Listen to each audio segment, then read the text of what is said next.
السلام علیکم ورحمۃ اللہ وبرکاتہ۔ قرآن کریم کے ترجمے کی ایک نئی کلاس کے ساتھ میں اپنے تمام بھائیوں اور بہنوں کی خدمت میں حاضر ہوں۔ آیت نمبر 202 تک 202 تک ہم لوگ قرآن مجید کا ترجمہ پڑھ چکے ہیں۔ آج ہم لوگ 202 آیت سے لے کر 210 یعنی 202 سے لے کر 210 تک ہم لوگ قرآن کا ترجمہ پڑھیں گے، ٹھیک ہے۔ سب سے پہلے آپ یہ سمجھیں کہ منی میں جب ہم لوگ حج کرنے جائیں گے تو اللہ تعالی ہم سب لوگوں کو توفیق عطا فرمائے، تو منی میں 3 دن گزارنا یہ سنت ہے۔ اور یہ ساری چیزیں ابھی آپ کو سمجھ نہیں آئیں گی، لیکن جیسے جیسے آپ حج کے بارے میں جانیں گے تو یہ چیزیں خود بخود سمجھنے میں آنا شروع ہو جائیں گی۔ پہلی بار میں نہیں سمجھ میں آئیں گی منی کہاں ہے، یہ تو جب ہم وہاں جائیں گے اللہ تعالی ہم سب لوگوں کو توفیق دے اور ایسے ہم لوگوں کو اللہ تعالی اتنا مال و دولت عطا فرمائے کہ ہم سب لوگ بھی حج کر لیں، عمرہ کر لیں، تو یہ ساری چیزیں سمجھ میں آئیں گی کہ منی کہاں ہے اور منی میں کیسے رکنا ہے، کیا کرنا ہے، ٹھیک ہے۔ کچھ چیزیں جو ہے نا وہ پریکٹیکلی کرنے کے بعد اچھے سے سمجھ میں آ جاتی ہیں۔ تو بس ابھی آپ اتنا سمجھ لیں کہ منی میں 3 دن گزارنا یہ سنت ہے، اور جب منی میں ہم 3 دن گزاریں گے تو اس دوران جمرات پر کنکریاں مارنا واجب ہے، لیکن 12 تاریخ کے بعد منی سے کوئی جانا چاہے تو جا سکتا ہے، جائز ہے۔ اور اگر کوئی 13 تاریخ تک رکنا چاہے تو وہ 13 تاریخ تک بھی رک سکتا ہے، ٹھیک ہے۔ 13 تاریخ تک رکنا ضروری نہیں ہے، 3 دن رکنا ضروری ہے۔ کوئی 4 دن رکنا چاہے تو وہ 4 دن بھی رک سکتا ہے، اسی کو اللہ تعالیٰ بیان فرما رہا ہے۔ وَاذْكُرُوا اللَّهَ فِي أَيَّامٍ مَّعْدُودَاتٍ، اور تم اللہ کو گنتی کے چند دنوں میں یاد کرو۔ یعنی یہ جو منی میں ہم لوگ رکیں گے نا، تو جو حاجی لوگ منی میں رکیں گے وہ اللہ کو یاد کریں گے، ٹھیک ہے، یعنی اللہ کا ذکر کریں گے، کنکریاں وغیرہ ماریں گے، اور جو بھی کچھ پڑھنے کا ہوتا ہے وہ پڑھیں گے، ٹھیک ہے، خوب ذکر کریں گے۔ تو اللہ تعالیٰ اسی کو بیان فرما رہا ہے، وَاذْكُرُوا اللَّهَ، اور تم اللہ کو یاد کرو، فی ایام معدودات، گنتی کے چند دنوں میں۔ فَمَن تَعَجَّلَ فِی یَوْمَیْنِ فَلَا إِثْمَ عَلَیْهِ، پھر جو شخص تعجل جلدی کرے، فی یومین 2 دنوں میں، ٹھیک ہے، پھر جو شخص دو ہی دن میں چلا جائے، فلا اسم علیہ، تو اس پر بھی کوئی گناہ نہیں ہے، ٹھیک ہے نا۔ یعنی کوئی اگر 12 تاریخ کے بعد منی سے چلا جائے 2 دن رک کر تو اس پر بھی کوئی گناہ نہیں ہے، اور کوئی 13 تاریخ تک رکنا چاہے تو وہ 13 تاریخ کو بھی رمی کر کے واپس جا سکتا ہے۔ تو اللہ تعالیٰ اسی کو بیان فرما رہا ہے، پھر جو شخص 2 ہی دن میں جلدی کرنا چاہے، فلا اسم علیہ، تو اس پر کوئی گناہ نہیں ہے نا۔ وَمَن تَأَخَّرَ فَلَا إِثْمَ عَلَيْهِ لِمَنِ اتَّقَىٰ، اور جو شخص تاخیر کرنا چاہے، ہے نا، اور جو شخص 1 دن بعد جائے، وَمَن تَأَخَّرَ، اور جو شخص تاخیر کرے، فلا اسم علیہ، تو اس پر بھی کوئی گناہ نہیں ہے، لِمَنِ اتَّقَىٰ۔ اور یہ جو تفصیل اللہ تعالیٰ نے بیان کی ہے یہ اس شخص کے لیے ہے جو تقوی اختیار کرے، ٹھیک ہے، لمن اتقى۔ آگے دیکھیے، واتقوا اللہ واعلموا انکم الیہ تحشرون، اور تم اللہ سے ڈرو اور اچھے طریقے سے جان لو کہ تم سب کے سب اللہ ہی کی طرف جمع کیے جاؤ گے، تم سب کو اللہ ہی کی طرف جمع کیا جائے گا۔ واتقوا اللہ، اور تم اللہ سے ڈرو، واعلموا، اور اچھے طریقے سے یہ بات جان لو، انکم، کہ تم سب کے سب، الیہ، اللہ ہی کی طرف، تحشرون، جمع کیے جاؤ گے۔ اچھا، آگے اللہ تعالیٰ جو بات آیتوں میں، آگے کی آیتوں میں بیان فرما رہا ہے، ان آیتوں کا ترجمہ کرنے سے پہلے آپ یہ بات سمجھ لیں کہ اخنس ابن شریق یہ ایک شخص تھا جو مدینہ منورہ آیا تھا، اور اس نے رسول اللہ صلی اللہ علیہ وسلم کے پاس آ کر بڑی چکنی چپڑی باتیں کی، اور اللہ کو گواہ بنا کر اپنے ایمان لانے کا اظہار کیا کہ ارے میں تو آپ سے بڑی محبت رکھتا ہوں، ارے میں تو صاحب جو بھی کہہ رہا ہوں دل سے کہہ رہا ہوں، بڑی محبت رکھتا ہوں، بڑی چکنی چپڑی باتیں کی، ہے نا، اور اللہ کو گواہ بنا کر اپنے ایمان لانے کا اظہار کیا، لیکن اس کے دل میں جو ہے نا وہ کیا تھا، اسلام اور مسلمانوں سے نفرت، ٹھیک ہے۔ تو جب یہ واپس گیا تو راستے میں مسلمانوں کی کھیتیاں جلا دیں، ایسے کیا کرتا تھا یہ، راستے میں مسلمانوں کی کھیتیاں جلا دیں اور ان کے جانوروں کو ذبح کر ڈالا، تو اندرونی طور پر یہ مسلمانوں سے نفرت بھی رکھتا تھا، لیکن چونکہ مسلمان طاقتور تھے تو ان سے جو ہے نا محبت کا اظہار کرتا تھا، چکنی چپڑی باتیں کرتا تھا اور اللہ کو گواہ بھی بناتا تھا اور اندرونی طور پر نقصان پہنچاتا تھا۔ تو اللہ تعالیٰ نے یہ آیت نازل فرمائی ہے نا، اور جتنے بھی قسم کے منافق ہیں ان تمام منافقوں کے بارے میں اللہ تعالیٰ نے اس آیت میں بیان فرما دیا کہ یہ سامنے تو ایسے بولتے ہیں اور پیچھے ان کے کارنامے یہ ہیں۔ ٹھیک ہے، دیکھیے گا، وَمِنَ النَّاسِ مَن يُعْجِبُكَ قَوْلُهُ فِي الْحَيَاةِ الدُّنْيَا وَيُشْهِدُ اللَّهَ عَلَى مَا فِي قَلْبِهِ وَهُوَ أَلَدُّ الْخِصَامِ، اور لوگوں میں ایک شخص وہ بھی ہے کہ دنیاوی زندگی کے بارے میں اس کی باتیں تمہیں بڑی اچھی لگتی ہیں اور جو کچھ اس کے دل میں ہے اس پر وہ اللہ کو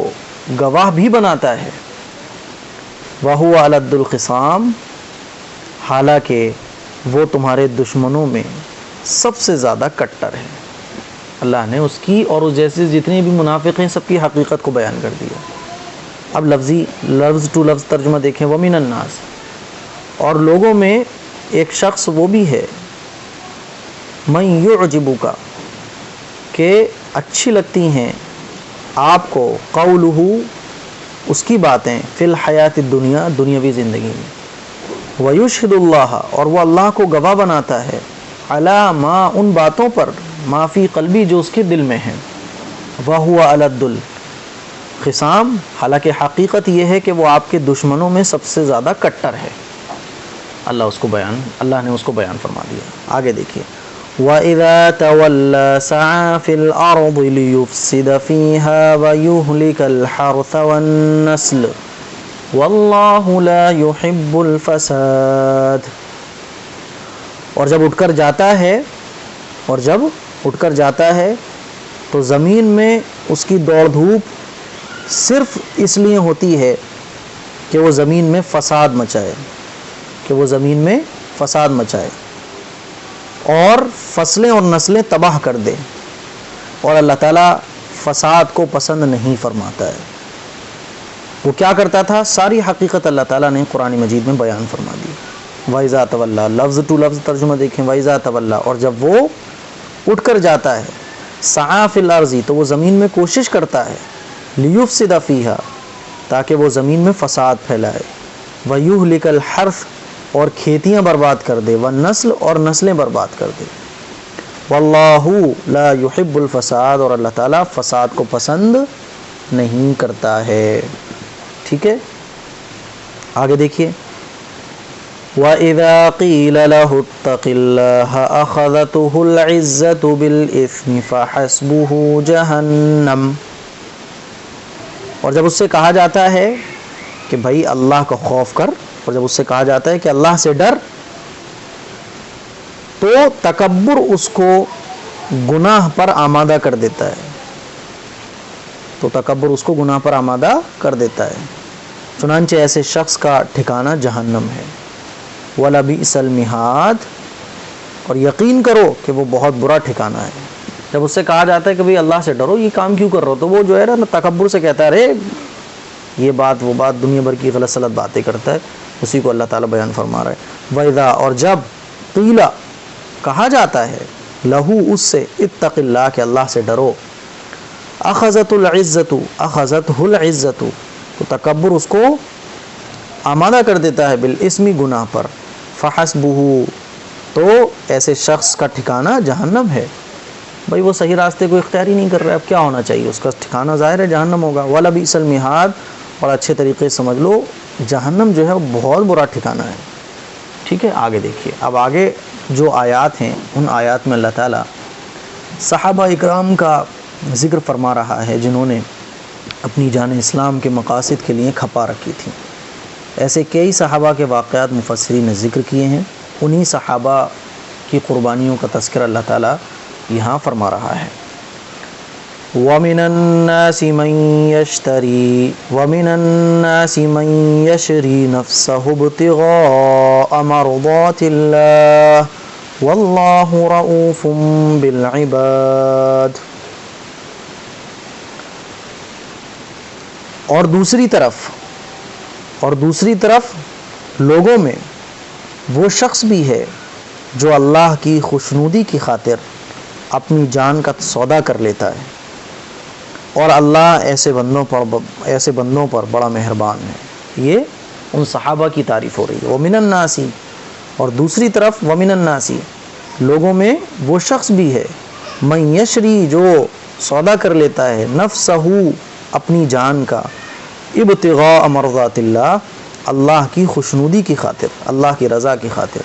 واللہ رؤوف بالعباد، اور اللہ اپنے بندوں پر بڑا مہربان ہے۔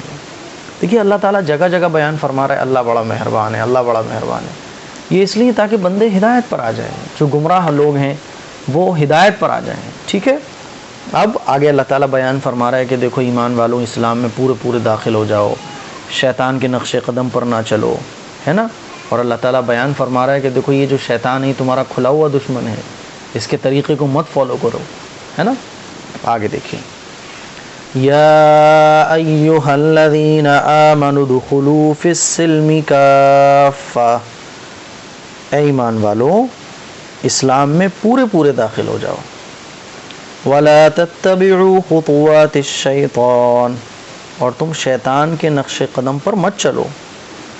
انہ لکم عدو مبین، یقیناً شیطان تمہارا کھلا ہوا دشمن ہے۔ پورے اسلام میں داخل ہونے کا مطلب یہ کہ آپ کی 100% جو لائف ہے وہ اسلام کے مطابق گزرنا چاہیے۔ نہیں جمعہ پڑھ لیا، پورے ہفتے کی نماز غائب، داڑھی رکھی نہیں رہے کہ صاحب جب 50 سال کے ہو جائیں گے تب رکھیں گے، یہ نہیں ہونا چاہیے۔ آپ جو ہے نا پورے اسلام میں داخل ہو جاؤ۔ اور اگر تم پورے اسلام میں داخل نہیں ہوئے، خدا نہ خواستہ تم جو ہے صحیح راستے سے ہٹ گئے، تو پھر کیا ہوگا؟ تو اللہ تعالیٰ آگے اس کو بیان فرما رہا ہے، فَإِن زَلَلْتُم مِّن بَعْدِ مَا جَاءَتْكُمُ الْبَيِّنَاتُ فَاعْلَمُوا أَنَّ اللَّهَ عَزِيزٌ حَكِيمٌ۔ پھر جو روشن دلائل تمہارے پاس آ چکے ہیں، اگر تم ان کے بعد بھی راہ راست سے پھسل گئے تو تم یاد رکھو اللہ تعالیٰ زبردست حکمت والا ہے۔ اللہ تعالیٰ کا اقتدار بھی کامل ہے اور اللہ تعالیٰ کی حکمت بھی کامل ہے۔ تو اللہ تعالیٰ نے یہاں بیان فرمایا کہ اللہ تعالیٰ کا اقتدار بھی کامل ہے اور حکمت بھی کامل ہے۔ ان دو صفتوں کو ایک ساتھ ذکر کرنے کا مقصد یہ بھی ہے کہ اللہ تعالیٰ کا اقتدار یعنی حکومت اللہ تعالیٰ کی کامل ہے، اسی لیے وہ کسی بھی وقت ہمارے بد اعمالی کی سزا دے سکتا ہے نا۔ لیکن اللہ تعالیٰ کی حکمت بھی کامل ہے، اسی لیے بعض دفعہ اللہ تعالیٰ ہمیں فوراً سزا نہیں دیتا، ہم بہت نافرمانیاں کر رہے ہوتے ہیں، لیکن اللہ تعالیٰ اپنی حکمت سے یہ طے کرتا ہے کہ کس کو کب اور کتنی سزا دینی ہے۔ لہٰذا اگر کسی ایسے غیر مسلم اور ایسے مسلمان جو اللہ کی نافرمانی کھلے طور پر کر رہے ہیں، ایسے کافروں کو فوری طور پر اگر عذاب میں نہیں گرفتار کیا جا رہا ہے، جیسے ہم اپنی زندگی میں دیکھتے ہیں کہ وہ اللہ اور اللہ کے رسول کے خلاف کھلا باتیں کرتے ہیں، تو یہ نہیں سمجھنا چاہیے کہ وہ سزا سے ہمیشہ کے لیے بچ گئے، بلکہ اللہ تعالیٰ کی طرف سے ان کو ڈھیل دی جا رہی ہے۔ تو یہ چیز اللہ تعالیٰ نے جو نصیحت فرمائی ہے وہ غیر مسلموں کو بھی جو اللہ کی نافرمانی کرتے ہیں، سیدھے راستے کو جاننے کے بعد بھی بھٹکے ہوئے ہیں، اور ان مسلمانوں کو بھی جو صحیح اسلام میں پورے داخل نہیں ہوتے ہیں اور اللہ کی نافرمانیاں کھلے طور پر کرتے ہیں۔ فَإِن زَلَلْتُم، دیکھیے فَإِن زَلَلْتُم، پھر اگر تم پھسل گئے، من بعد اس کے، ما جاءتکم البینات، کہ تمہارے پاس روشن دلیلیں آ چکی ہیں، قرآن آ گیا، پیغمبر آ گئے، روشن دلیلیں تمہارے پاس آ چکی ہیں، پھر بھی اگر تم اس کے بعد پھسل گئے، پھر بھی تم اسلام سے پھر گئے، یا پھر بھی تم نے اسلام کو ایکسیپٹ نہیں کیا، فَاعْلَمُوا، تو جان لو، ان اللہ عزیز حکیم، اللہ تعالیٰ کا اقتدار بھی کامل ہے اور اللہ تعالیٰ کی حکمت بھی کامل ہے۔ کبھی بھی عذاب آ سکتا ہے، اور دنیا میں نہیں آیا تو آخرت میں عذاب ملے گا، اس لیے بچ نہیں سکتے۔ اس لیے جو تمہیں بنانے والا مالک ہے، خالق ہے، اس کی بات کو مان لو، پیغمبروں کی بات کو مان لو اور صحیح راستہ اختیار کر لو۔ اچھا، مختلف آگے کی جو آیت ہے اس میں اللہ تعالیٰ کیا بیان فرما رہا ہے، سب سے پہلے آپ یہ بات سمجھ لیں تو آگے کی آیات کا ترجمہ سمجھنا آپ کے لیے بڑا آسان ہو جائے گا۔ بہت سارے کفار اور خاص طور پر مدینے کے جو یہودی تھے وہ اس قسم کے مطالبات کرتے تھے کہ اللہ تعالیٰ بھائی ڈائریکٹ ہمیں نظر کیوں نہیں آتا، یہ پیغمبروں کو اللہ کیوں بھیج رہا ہے، اللہ تعالیٰ ڈائریکٹ ہم سے کوئی بات بولے نا، ڈائریکٹ اللہ تعالیٰ آ کر ہمیں ایمان لانے کا حکم کیوں نہیں دیتا۔ تو یہ آیت اس قسم کے مطالبات کا جواب دے رہی ہے۔ اللہ تعالیٰ نے جو جیسے آج بھی بولتے ہیں نا بہت سارے لوگ کہ اللہ ہمیں ڈائریکٹ نظر کیوں نہیں آتا، اللہ ہمیں دکھائی کیوں نہیں دیتا، ہے نا، تو اللہ تعالیٰ نے ان آیتوں میں ایسے ہی لوگوں کو جواب دیا ہے، اور وہ یہ کہ یہ دنیا آزمائش کے لیے بنائی گئی ہے، یہ دنیا امتحان گاہ ہے، انسان کو آزمائش کے لیے اس دنیا میں بھیجا گیا ہے کہ انسان اپنی عقل کا استعمال کرے۔ اللہ نے عقل دی، اور کائنات میں پھیلی ہوئی جتنی بھی چیزیں ہیں، آسمان کو دیکھے، زمین کو دیکھے، کتنی ایسی یونیک چیزیں ہیں، بہت زیادہ ہیں۔ تو یہ کھلی ہوئی نشانیاں ہیں، اگر ان نشانیوں میں اللہ تعالیٰ کی کوئی غور کرے تو وہ اللہ کی توحید اور اس کے رسولوں پر ایمان لے آئے۔ اسی لیے اس آزمائش میں اصل جو قیمت ہے وہ ایمان بالغیب کی ہے، کہ بھائی ہماری باتوں کو آپ مانو، ہے نا، اللہ کو بغیر دیکھے مانو، یہی تو ایمان ہے۔ اگر اللہ تعالیٰ براہ راست نظر آ جائے تو آزمائش کیا ہوئی؟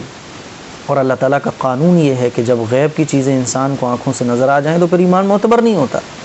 اور ایسا اسی وقت ہوگا جب یہ کائنات ختم کر کے جزا اور سزا کا مرحلہ آئے گا، جب آخرت کا میدان سجے گا، آخرت کا میدان لگے گا، تو پھر ساری چیزیں کلیئر ہو جائیں گی، دنیا میں نہیں ہوں گی، کیونکہ دنیا میں ہمیں بھیجا ہی آزمائش کے لیے گیا ہے۔ اسی بات کو اللہ تعالیٰ یہاں بیان فرما رہا ہے، هل ينظرون إلا أن يأتيهم الله في ظلل، ٹھیک ہے، دیکھیے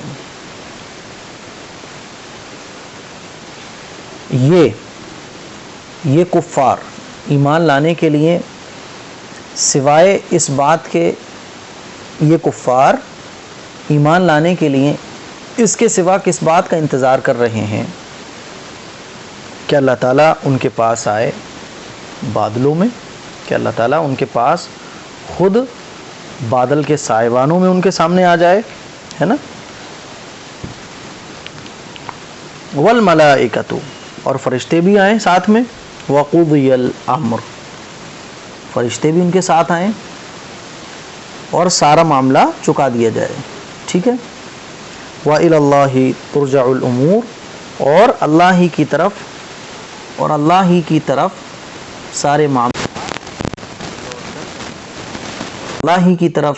سارے معاملات لوٹ کر جائیں گے۔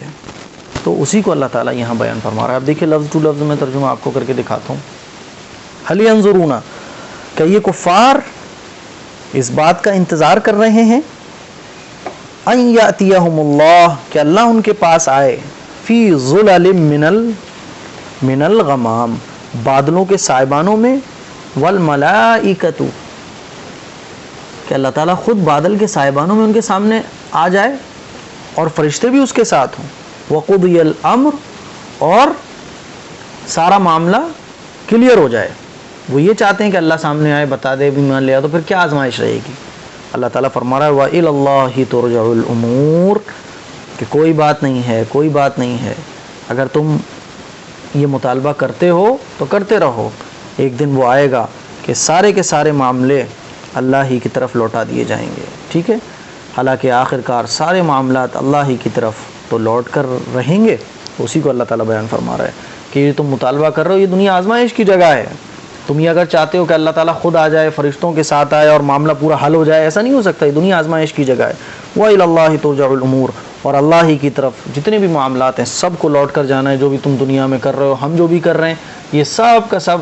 اللہ کے پاس لوٹ کر جائے گا، اور آخرت کے میدان میں سب کلیئر ہوگا۔ تو یہ ہمارا 210 آیت نمبر تک ترجمہ قرآن کا ہو چکا ہے۔ اس کو شیئر کریں، دوسروں تک پہنچائیں، اچھے طریقے سے آپ سمجھیں، جو چیزیں نوٹ کرنے کی لگیں آپ نوٹ بھی کر سکتے ہیں۔ السلام علیکم ورحمۃ اللہ وبرکاتہ۔